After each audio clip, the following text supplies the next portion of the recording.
চলে এসেছি আর একটা নতুন ভিডিও নিয়ে। আজকে রান্না করব চিকেন কারি। তো ভিডিওটা দেখতে থাকুন স্কিপ না করে। হ্যালো বন্ধুরা, তো দেখুন আমি মাংসটাকে ভালো করে ধুয়ে নিয়ে চলে এসেছি। এখন দেখুন এই পাগুলোকে আমি ভালো করে গরম জলে ফুটিয়ে ভালো করে বেছে নিয়েছি। এগুলোকে একসাথেই রান্না করব।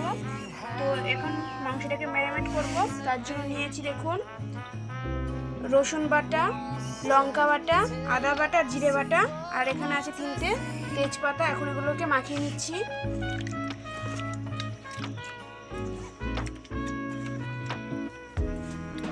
ভালো করে মাখিয়ে নেব। তো বন্ধুরা দিয়ে দিচ্ছি হলো হলুদ গুঁড়ো, দিয়ে দিচ্ছি হচ্ছে সর্ষের তেল, দিয়ে দিচ্ছি হলো স্বাদ মতো নুন, আর দিয়ে দিচ্ছিল হাফটা দেবো পেঁয়াজ বাটা, দিয়ে ভালো করে মাখিয়ে নিচ্ছি।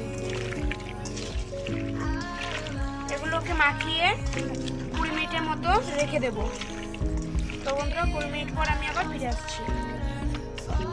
তো বন্ধুরা এখন আমি তেলটা দিয়ে দিয়েছি, তেলটা গরম করে নেব। এখন আলুগুলোকে ভাজবো। তেলটা গরম হয়ে গেছে, এখন আলুগুলোকে ছেড়ে দিচ্ছি।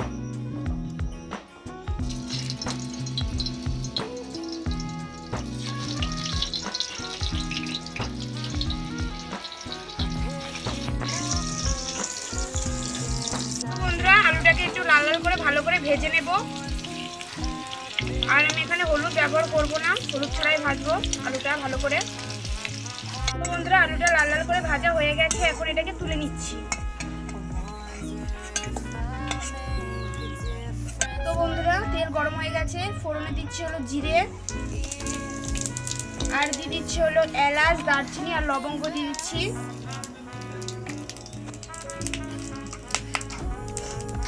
ভালো করে একটু ভেজে নেব।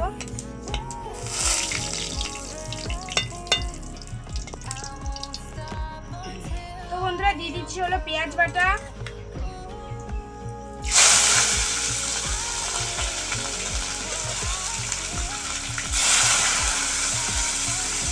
দিয়ে ভালো করে ভেজে নেব।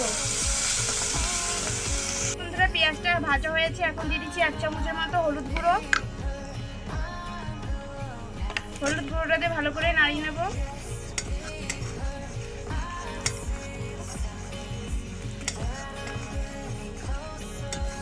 দিয়ে দিচ্ছি বন্ধুরা মাংসটা ম্যারিনেট হয়ে গেছে, এখন একটু ধরে দিয়ে দিচ্ছি হলো।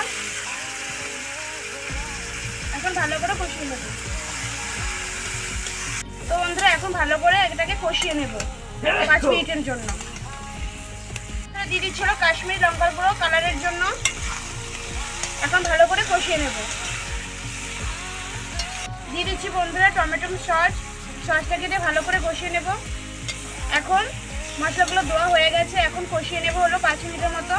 তো বন্ধুরা কষানো হয়ে গেছে, এখন দিয়ে দিচ্ছি হলো পরিমাণ মতো জল।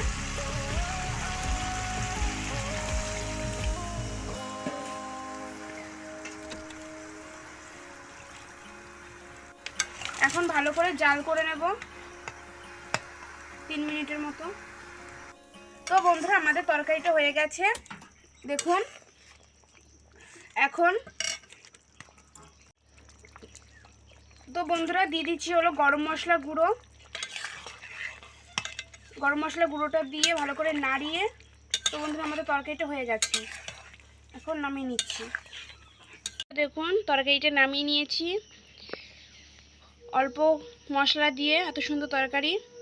আপনারা বাড়িতে অবশ্যই বানিয়ে নেবেন। তো ভিডিওটা যদি ভালো লাগে অবশ্যই লাইক কমেন্ট শেয়ার করবেন। নমস্কার।